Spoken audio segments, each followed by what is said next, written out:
guys? It's the Real with Neil podcast. I'm so excited for this episode. My objective, my goal is to help inform you and educate you on how you could be able to grow your real estate business. Also, I want to help educate you on different things that we can learn as future homeowners. And today I have a special guest. Today I know her as Elder Brenda Wilson. But for those who don't know you, could you let us know who is Brenda Wilson?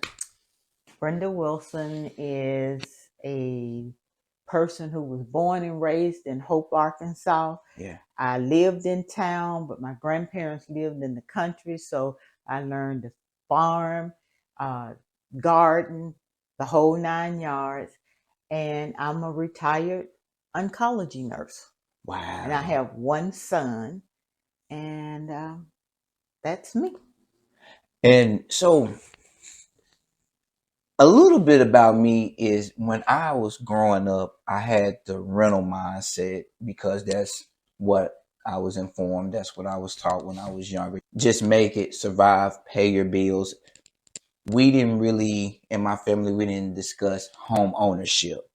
And so how did you get the mindset of becoming a homeowner? Okay. My grandparents on my mom's side owned their home and land. My grandparents on my dad's side, they own their home and a lot of land. So I grew up with relatives that owned homes. So to me, that was just the natural thing to do. But the reason I started looking and made that effort to buy a home was when I started working and I'm paying taxes. And then at the end of the year, Uncle Sam wants more money for taxes. I was like, the person that was doing my taxes, I asked him, I said, what can I do not to have to pay taxes at the end of the year? And they told me, think about investing in a home. Wow. Well, I was already working toward that, trying to save the money and everything for the down payment. Right. So, and if you hear that, guys, is that benefit? There's tax benefits with becoming a homeowner. And what are some things that you would tell someone that is looking to buy their first home? Number one, you need to make up in your mind, what kind of home do I want, in which area. Then you need to get a good realtor. Yes. So that you can go in and talk to them, let them do the pre-qualifications. Yeah. See how much money you need for a down payment, what you qualify for, the price range you qualify for a house. Then that makes a difference as to which area you go to and what type of home you purchase. That's good information. That's good information. And so one of the things that I want to inform the audience is that you actually own your home. So you've been here for 30 years. Yes. So what are some things that you have learned being in one place for 30 years? This is my second home. Oh, okay. I owned another home. And the neighborhood I was in, and put this way, the house that I was in, I loved my house. Right. I was crazy. It was perfect for me. But I couldn't deal with the fact of I would go to work and someone else would break in. Those two things just didn't work in my book. I'm going to work every day. You go to work every day. Right. I pay for what I want and need. You pay for what you want and need. Don't wait till I leave home and break in. Right. So I sold that home. Got it. I got a realtor. I moved here. But my decision about where I moved to was based on the fact that I had a son. Right. I wanted him in a certain school zone. Got it. And I wanted an area to live in, where I didn't have to worry about I'm going to work and somebody's going to break into my home while I'm Exactly. at work. Exactly. One of the things that I got from that is it was the reason was bigger than you. Correct. The reason was bigger than you. And with home ownership, one of the things that changed my mindset was that with my son, I realized, okay, this is bigger than me, that I have somebody that I could be able to pass this house down to. There's opportunity for generational wealth. What is your mindset on generational wealth with you being a homeowner, house is paid for? How does that translate with your son? It gives me the comfort to know that when I transition, Right. he has this home and he can do with it what he pleases. Yes, ma'am. If he wants to come here and live, he can live. And the only thing he'll have to pay is utility bills and taxes. Right. If he wants to sell it, depending on what the market is at that time, he can sell it, make a profit off of it, and then he can decide to go wherever he wants to go or live wherever he wants to live. That is so good because you are giving your son an opportunity to be able to live mortgage free. Because the thing about it is, or the way I see and view things is like, what could you be doing with an extra $1,000 to $1,500 a month? People pay that on rent, Correct. and now they can be able to take that. I could be able to come. My mom has passed this house down to me. I pay the utility, pay the tax. I can use that extra money for businesses or investing or Retirement. anything. And so you have the opportunity to be able to do that for your family as well. That's why investing into a home is so beneficial. How has your life changed with reducing your debt mortgage? How has your life changed? The pressure is gone Mm. because when you have bills, your mindset is okay, let me find a job that can pay the bills, Exactly. and then I can have money extra to do things with my child. Right. So you pay bills, you constantly pay bills. Right. And then when you get to the point that, all I have to do is the utility bills and the taxes once a year. Utility bills every month, taxes once a year. Then you can set your budget as okay, I get X amount of money every month. My utility bills are X amount. So I can pay my utility bills. If I want a new car, then that'll be X amount of money. So I can Absolutely. get the car I want. Absolutely. The car insurance is X amount. And then you realize, okay, these bills will be this amount. I get this amount, and this is what I'll have left. So, do I want to travel? Do I want to invest it? Let's What go. do I want to do Right. with my extra?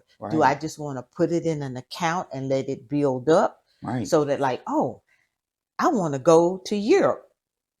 Go to that account, pay for your trip, have your spending money, and you go. That's what I'm talking about. I love that. I love that. And it's just, I see that it's just giving you opportunity. That's what I got from that. It's giving you opportunity. I love that. So one of the things is home ownership strictly just for people with families? No, no, no. When I bought my first home, it was just me. Mm. So I was very happy to be able to do that. But I Mm. also uh, decided that I wanted the house to be what I wanted Right. without having to, you know, put somebody else in the mix and let them decide also. So the house was, when I walked in the house, I was like, ooh, this is mine. Mm. It's that feeling. And so that's how you know that that house is your home, because when you walk into it, you feel like you at home. You have that peace and that comfort. That's good. And then after you get it, you take your time and you walk through and you pray through your whole house and you thank God for your house and you invite him in. Right. And you ask the Father, Son, and the Holy Spirit to dwell with you. Yes. So that you always have peace in your home. Oh, that's good. Actually, you answered my next question, because that was one of my next questions. How could you explain the feeling? Well, we'll word it like this. Could you explain the feeling of having a paid for home? But you kind of already spoke about Peace. that. You have that peace in your mind. Yes. And that joy, because it's like, oh, I don't have to pay that house note anymore. And then when you get the deed to your house, right, you be like, oh, this is mine. God has blessed me, and this is a sense of mine. pride. Lock, stock, and barrel. It's mine. Yes. And it's just a peace and a joy. I really don't know how to put it in the words, but it's that feeling of just like that burden lifted yes. off of you. And what does it take mentally and emotionally to be in one place for over 30 years? How do you do that? It depends on if that place you're in is a place that is yours. That feeling I was telling you about of being at home, you have peace of mind, you're comfortable there. Right. If you have that feeling, then you know that is yours. So you're there. You have peace there. You stay and you hope and pray that the area that you're in will not be an area that will flip on you and then you have to move. So that's why choosing the area you live, you want to buy a home is so important. Right. So you get that and you have that peace and you have an area that you are comfortable in. You get to know your neighbors and the people, in the neighborhood. And you be like, yes, I like this. I like this feeling. I like the area. I'm comfortable.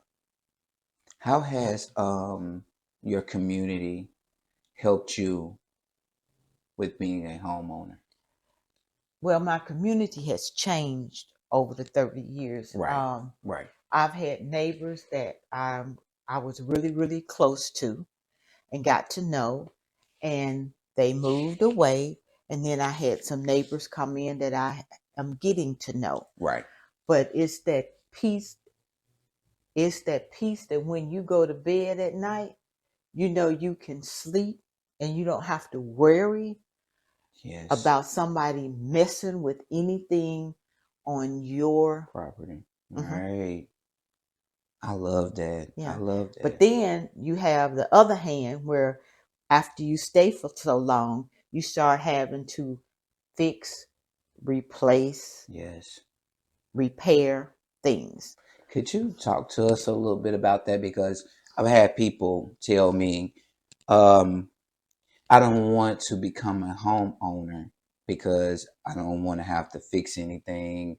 I just want to basically call the maintenance man and have them come fix it. And I don't want to have that mentally on my mind, having to fix things and having to touch things. So I don't want to deal with that. What could we say to that person?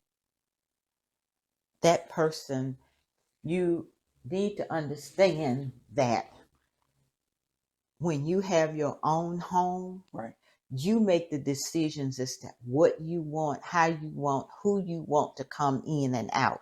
Right. So your central heating and air unit goes out. You replace it. Then you don't have to do that for another 10, 15, 20 years. That's good. Okay? That's good. You have to have your house painted. You have to have a roof on your house. Right. That's why you have insurance. Right. If something happens, the insurance covers it. That's right. So it's just a feeling of peace to know this is mine. Right. If you want to paint your walls purple with pink stripes. You can do that. Let's and you go. don't have to worry about the landlord or the Freedom. manager coming in and saying, right, you can't do that. Right. And we're going to have to paint these walls back white. Right. You can do that. You can buy whatever kind of furniture you want. You can plant in your yard whatever you want to plant. You Love don't that. have anybody telling you that you can't do this or you can't do that. Right. You have your freedom to make your home like you want it. I love that. I love that. Oh, this is just so much valuable information here. And you are a business owner. Can you speak with us about your business endeavor? Why did you become a business owner, and just give us some information about your business? Yes, I signed up and I am in the process of becoming a travel advisor. And the reason I did that is because I like to travel. So I was making reservations for myself. Mm. And I was like, if I make reservations for me and I travel, I can get with a group of people that do this. Yes. And go with the group and not have to always be by myself. And that's what I did last year, because I got with a group and we went to Italy. Oh, yeah. I remember and that. I had a blast in Italy, and I got a chance to meet new friends, to make new friends. That's what I'm talking about. That's the best thing about traveling, is you get a chance to meet people, you get a chance to help people. So right now I'm in the learning phase. I'm learning about the agency. Right. And I'm learning that you have to have a name, which I've gotten a name. You have to register things. I've done the registrations. You have to have your website. I'm learning how to do that. So it's a learning process. It's not something you just jump into all at once. I'm learning that when you start your own business, there is a learning curve. It sure is. And you have to learn all of this stuff before you jump out there and start telling other people what you're doing. Because if you just jump out there, then you start realizing, oh, I don't know about this. I don't know how to do this.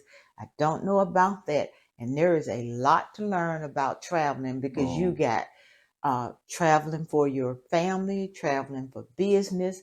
You got all inclusive. You got cruises. You got overseas trips.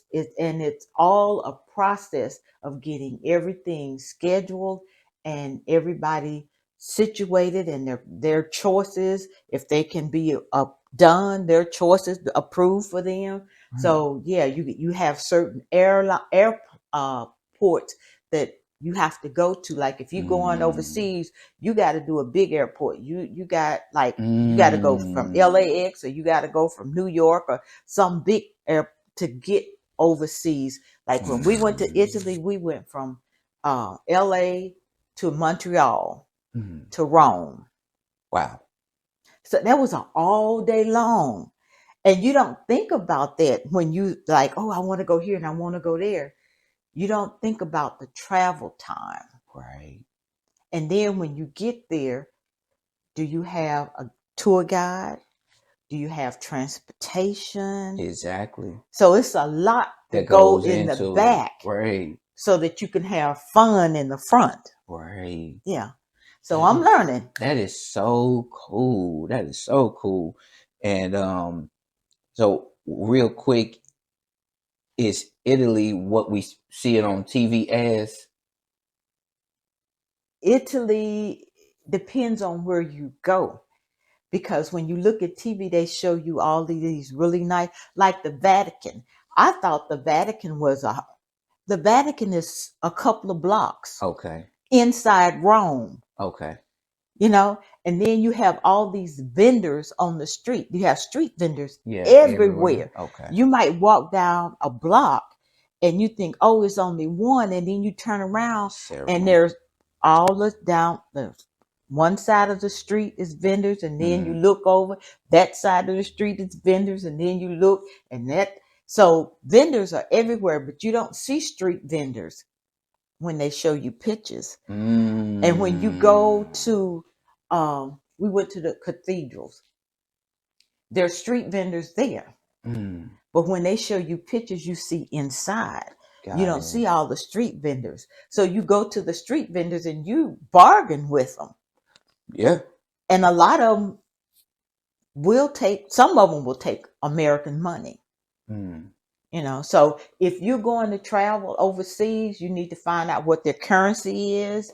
If there's a bank here in the United States that you can go to and get the currency for the company for the country you're going to. That is so good. And because there's a difference in how much a US dollar is and the currency for another country. Oh, that's so good.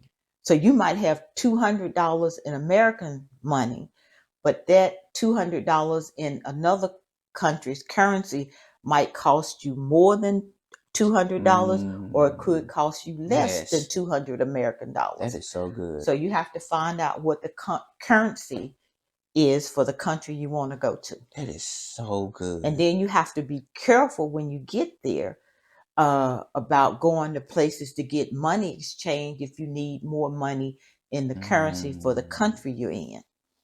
And why is that? Because you have places that rip you off. Okay. So I see that. It's just I see that. It's like the ATM machines we have here. Right. You have to be careful when you go to the ATM machines or when you go pump gas, because you have people that'll go and put things in there that they'll get your information from your card, and then they'll take that. And so you have to be careful. You have to be mindful of a lot of things when you travel, and I'm learning that. That is so good. That is so good. And so one of the things that I mentioned earlier is you being an elder. How did you accept your calling into ministry?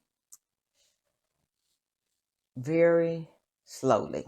Okay. Because I didn't think that was my calling. I like to sing. I've been singing ever since I was a little kid. Okay. So I thought that was my ministry, just to sing. Right. And I remember I was at a conference one time, and there was a lady, there was the evangelist and a prophet. And she said, your ministry is you lay hands and you heal. And I was like, lady, I don't know what you're talking about. And you know how God will tell you things when you least, like, are you talking to me? Right. And he confirmed what she told me. But for years, I didn't do that. I didn't do any of that. I just kept on singing because that was what I enjoyed doing. Wow. So then when I stopped and started really listening and paying attention and not just going headstrong into what I wanted to do, I realized that there were some other areas of ministry that God was opening up doors for me. It sounded like you got out of your way. I did. That's what I got from that. Is that'll preach right there. Just I by let itself. go and let God. Just getting out of your own way. Yes. And what is something that you would say, one of the last words that you will give for somebody that's renting, they're watching this video and they say, hey, I think that the interview was great, but I am still not sold on home ownership. I just want to continue to rent. Any last words for anybody that's maybe battling that mindset, or possibly even just being afraid of stepping and doing something new? What would you say to that person? Don't be afraid to step out. If you are paying $1,200, $1,500, $2,000 a month in rent, yes, get with the realtor and find out what type of home and what neighborhood you could live in, paying $1,200, $1,500, $2,000 a month. What type of home you could purchase. You know, That's right. That's what I did. I was like, okay, this is how much I'm paying in rent. Right. And the realtor say, well, if you just pay a little bit more, this is the neighborhood you can live in. This is the house you could have. Yeah. Really? So open your mind. Don't be closed-minded. Open your mind. Take a look. Get with a good realtor. Not somebody that just wants to sell a house. Right. Get with somebody who's concerned about you and what you want and what your dreams are, so that they can help you through the call Beneal. Call Beneal and let him help you work through that process, the whole process of getting approval from a bank. That's right. Finding out how much I'm approved for, what my down payment would be, helping you look in areas for a house. Open your mind. You'll be surprised what the world has for you. Oh, I just thank you, Elder Brenda, just for being here and just allowing me into your home and to do this interview. I really appreciate you for this. And if you guys need any help with any home buying or home selling, my team and I are here to help. And also, if you're looking to do any traveling, the summer is coming up. We have Elder Brenda here to help you, guide you and your family, so you all can enjoy the summer vacations. And I'm going to get your information and have your information in the description, and so that they could be able to reach out to you for any traveling needs. If I can't help you with where you want to go, I know people that can help you to get there. That's it. But this is another Real with Neil podcast. Again, I'm excited, and thank you guys for tuning in. Anything before we go? Thank you. This has been a blast. Y'all be blessed.